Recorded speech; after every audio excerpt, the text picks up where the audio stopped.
I once believed in excuses when I persuaded myself that some mountains couldn't be climbed and that certain difficulties were simply out of grasp. I vividly recall the first time I encountered a true master. I'd trained for years and refined every move I knew, yet within seconds I was on the ground, staring up at a man who moved like water itself. In that moment, I had a choice: make excuses or face the truth. The truth would eventually set me free, the truth I'm about to reveal to you. Before we begin this adventure together, I want you to realize something important.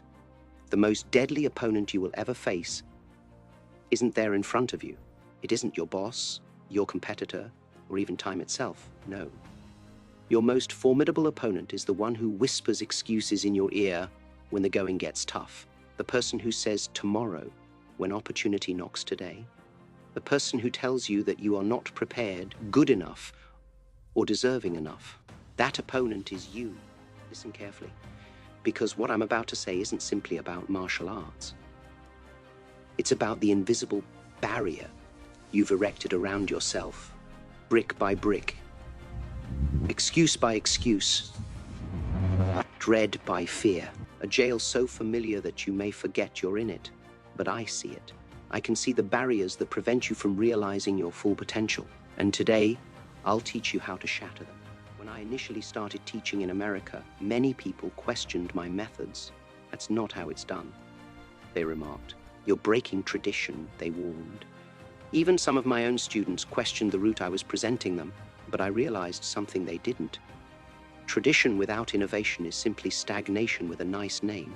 Your reasons are also dressed in tradition, don't they? This is just how I am. And my family has always struggled with this. I'm not naturally talented at this. Tradition becomes a comfy prison that we refuse to leave. I recall a youngster who came to me, gifted beyond measure.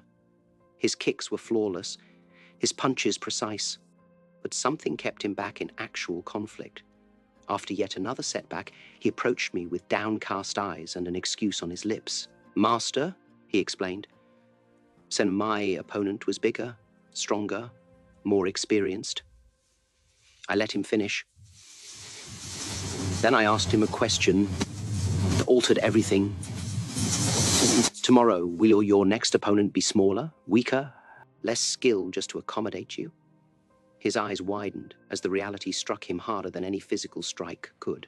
Your justifications may give you comfort today, but they will jail you tomorrow. The most hazardous aspect of excuses is how rational they appear in the moment. They don't make themselves known as fearful or weak. They disguise themselves as wisdom, patience, and practicality. I'll start my business.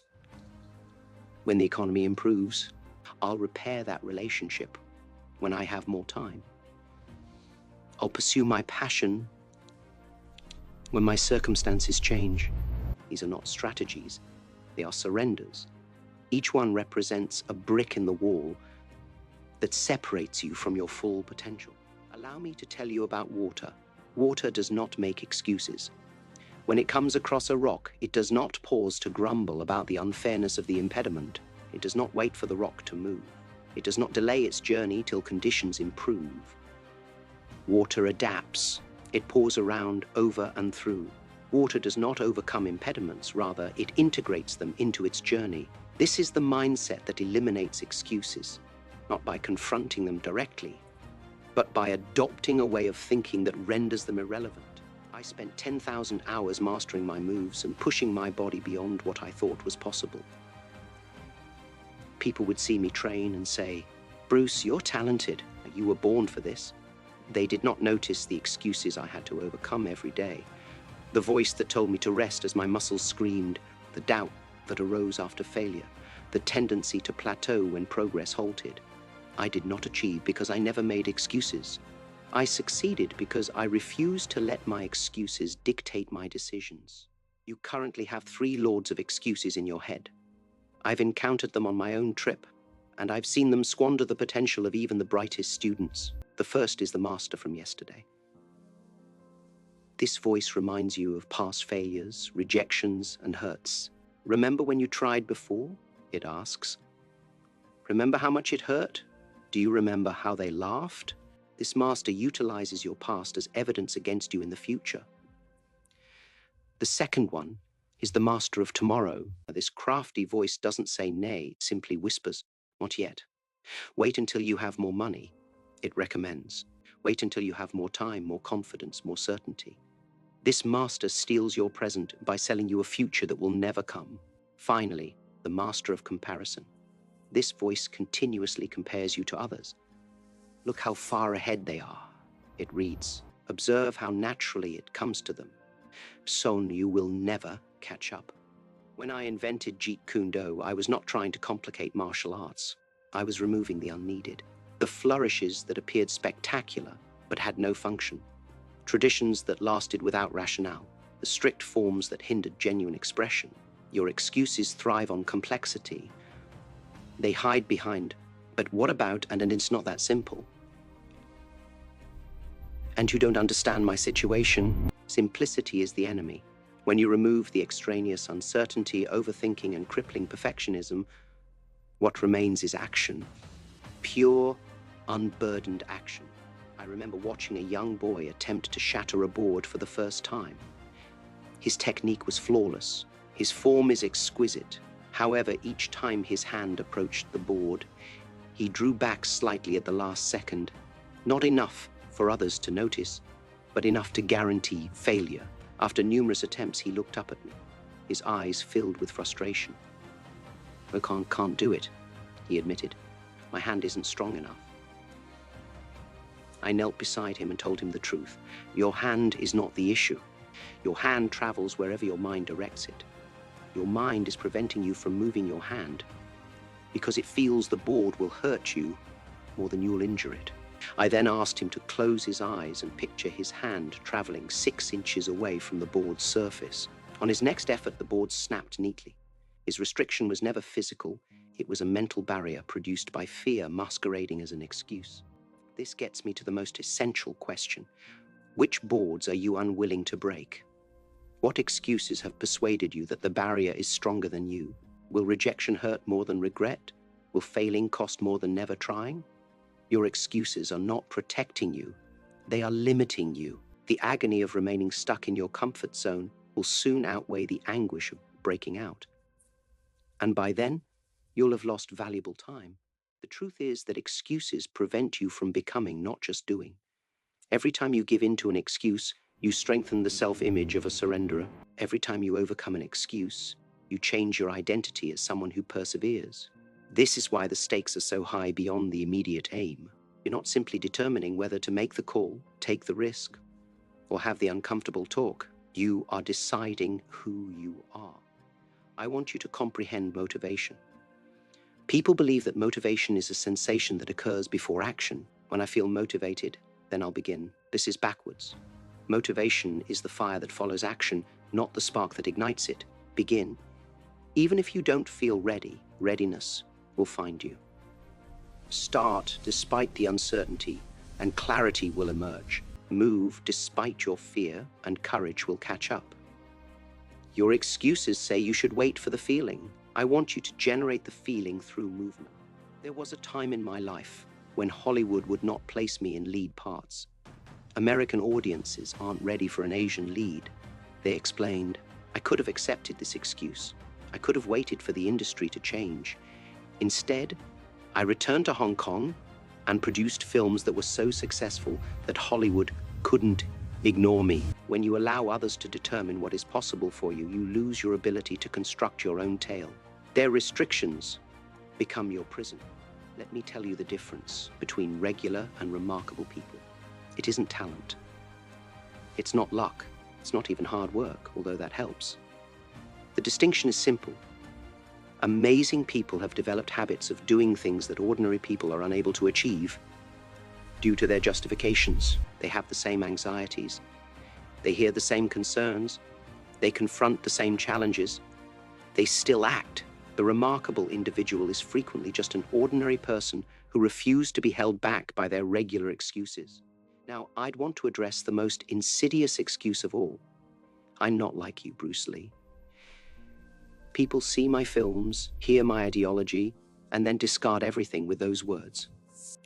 That's fine for someone with your genetics, your upbringing, your circumstances, but I'm different. Let me be clear, I was not born with the ability to punch with such vigor.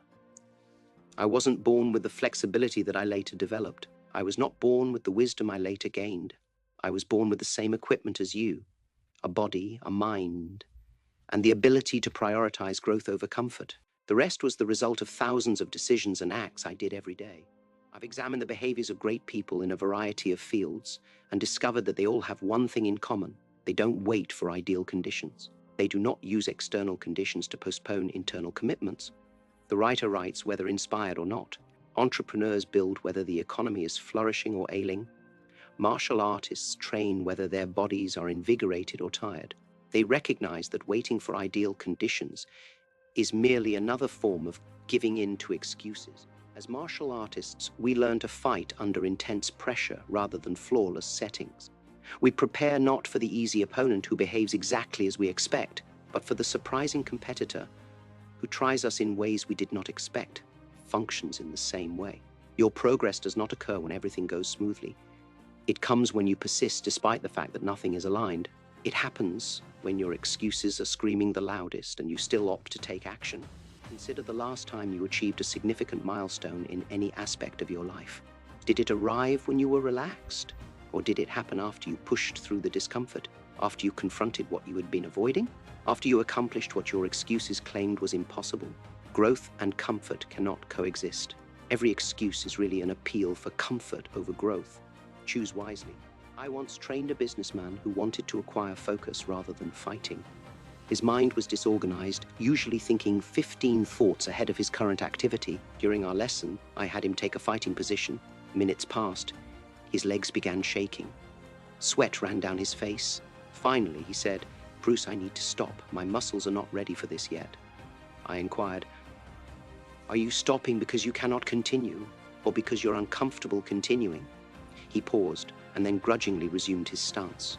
He held it for 15 more minutes, considerably exceeding what his excuse indicated was conceivable. He informed me as he left, saying, "Realize I've been doing this my whole life, stopping at the first sign of discomfort rather than discovering my true capacity. Your justifications will always undervalue." I'd want to address another hazardous misconception, that eliminating excuses entails pushing yourself mercilessly, ignoring any pain, sleeping 3 hours per night, and abandoning everything else in pursuit of a goal. This is not something I teach. In truth, this extreme approach is frequently just another sort of escapism, an attempt to avoid the balanced discipline of constant everyday action. True self-mastery does not need tremendous, unsustainable effort.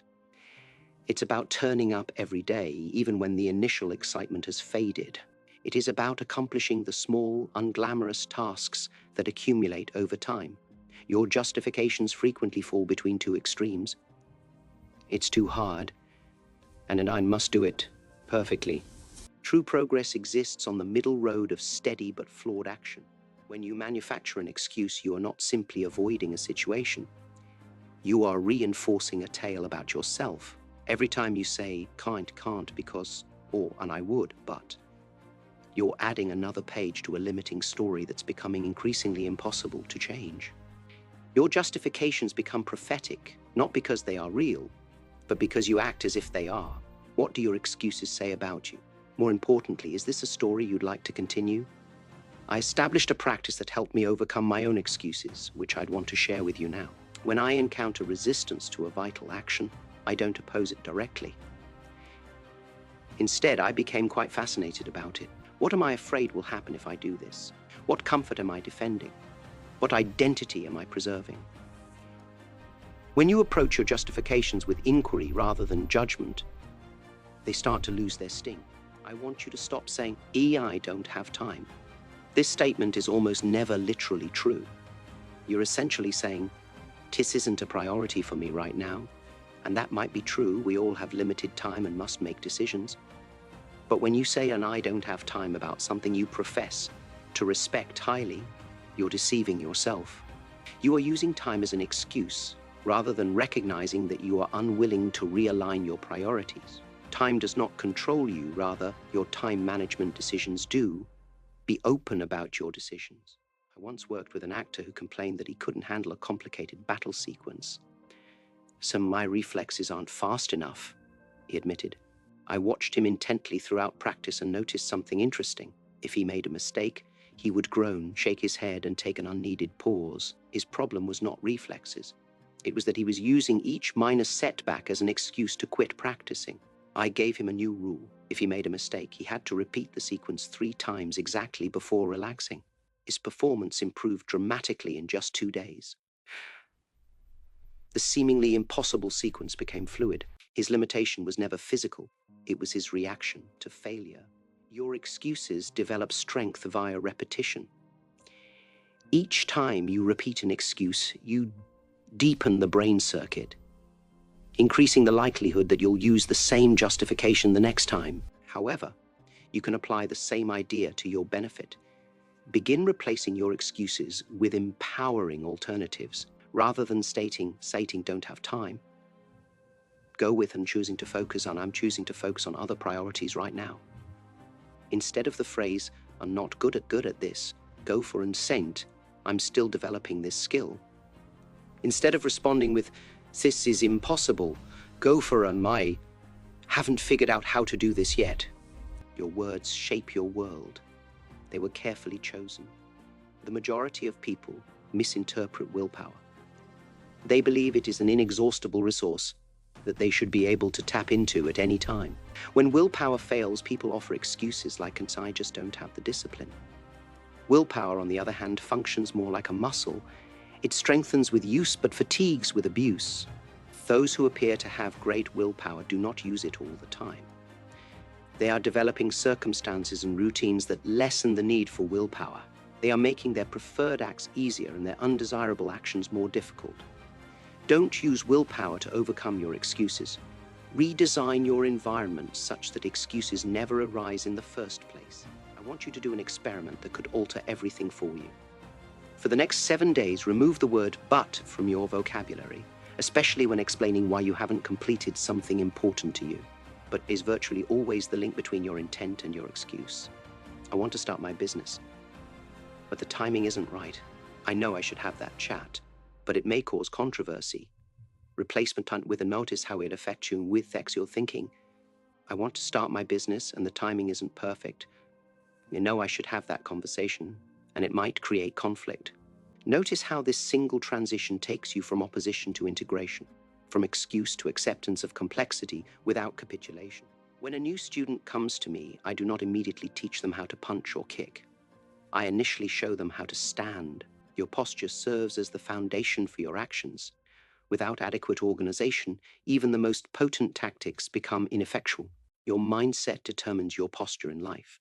If your mental foundation is based on excuses, every action you take is jeopardized. Before you can master any exterior talent, you must first master the internal stance of responsibility, which entails complete ownership of your decisions, outcomes, and capabilities. I once went to a so-called martial arts master who said his style was better than all others. When I suggested a pleasant exchange to learn from each other, he declined, citing an elaborate justification about his tactics being too lethal to demonstrate. His students nodded reverently. But I knew what was going on. His reasons were protecting his ego from the threat of failure, not his secrets.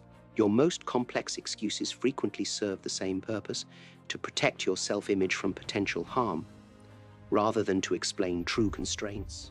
The most important understanding you can have is that your excuses, no matter how rational they appear, are ultimately decisions. They are your chosen perceptions of the world, not facts. And if there are options, you can select various ones. Your life circumstances may be hard. Your time may indeed be limited. Your resources may truly be limited. However, how you respond to such conditions, whether as reasons to stop or challenges to overcome, is totally up to you. I'd like to tell you about a training system I devised called Fighting with Handicaps. I would intentionally limit myself by tying one arm behind my back, limiting myself to solely kicks, or wearing weights that hindered my motions. Why? Because comfort leads to weakness. Because genuine fighting is rarely conducted under optimal settings, and true mastery is defined by retaining effectiveness in the face of imperfect conditions, not by having ideal ones. Your justifications are frequently demands for ideal circumstances. However, growth occurs exactly when things aren't optimal. As we near the end of our time together, I'd like to push you with something that may be uncomfortable. I'd like you to identify the excuse that has cost you the most in life. Not the minor daily excuses, but the basic one that has continually kept you from achieving your most essential goals. The one that takes several forms in different situations. The one that most strongly feels like an irreversible truth about yourself or the world. Once you've identified it, I'd like you to explore this extreme possibility. What if the justification you've accepted as true is simply a narrative you've been telling yourself? What if you could write a different story? I recall a pivotal event in my martial arts career. I was training hard, pushing myself beyond what seemed possible, when my body failed me. A catastrophic back injury rendered me immobile and in excruciating pain. Doctors warned me that I might never practice martial arts again. For weeks, this medical assessment served as my excuse. It was reasonable, externally validated, and appeared to be irrefutable. But while I laid there, I understood something. Even if I accepted this physical constraint, I didn't have to accept mental limitations. I used that time to refine my theory, gain a better grasp of movement, and reinvent what martial arts could be. When I recovered, I was not only physically restored, but also philosophically transformed.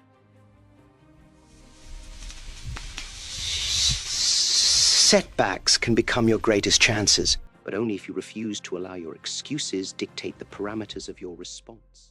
The ultimate goal of martial arts is not to learn how to fight others, but to learn how to fight yourself, your fears, doubts, and limiting beliefs.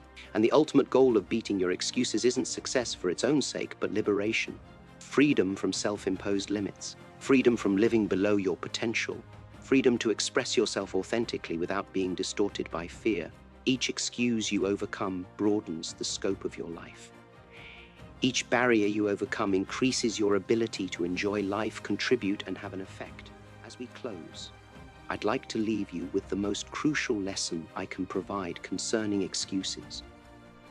Many people view self-development as a battle against themselves, fighting their flaws, berating themselves for mistakes, and forcing themselves to change through sheer willpower. This technique is essentially incorrect. You can't despise yourself and become someone you adore. Your excuses are not foes to be defeated. They are signals to be recognized. They identify fears that require compassion, abilities that require growth, and beliefs that require questioning. When you approach your constraints with curiosity and kindness rather than criticism, transformation is not only possible, but also natural. Become water, my friend. Water does not fight itself when it encounters an obstruction. It makes no excuses for why it cannot continue. It does not compare its route to that of other rivers. It simply finds a way around, over, through, or by becoming the very object that previously obstructed it. Your excuses are not your jail, unless you believe they are. Your restrictions are not your fate unless you accept them as such. The seemingly solid bars are frequently built up of nothing more substantial than beliefs believed without examination, myths accepted without challenge, and fears revered without necessity. I've spent my life by a simple principle. The only fight you're sure to lose is the one you never start. Your excuses are invitations to surrender before the fight even begins. Decline these invitations. Enter the arena of your potential. Face your anxieties directly. Accept your power completely. And remember that the ultimate success is not overcoming someone else. It is becoming the person you were always meant to be. Your prison of excuses has a door that has always been unlocked. Walk through it. The freedom you desire has been waiting for you all along.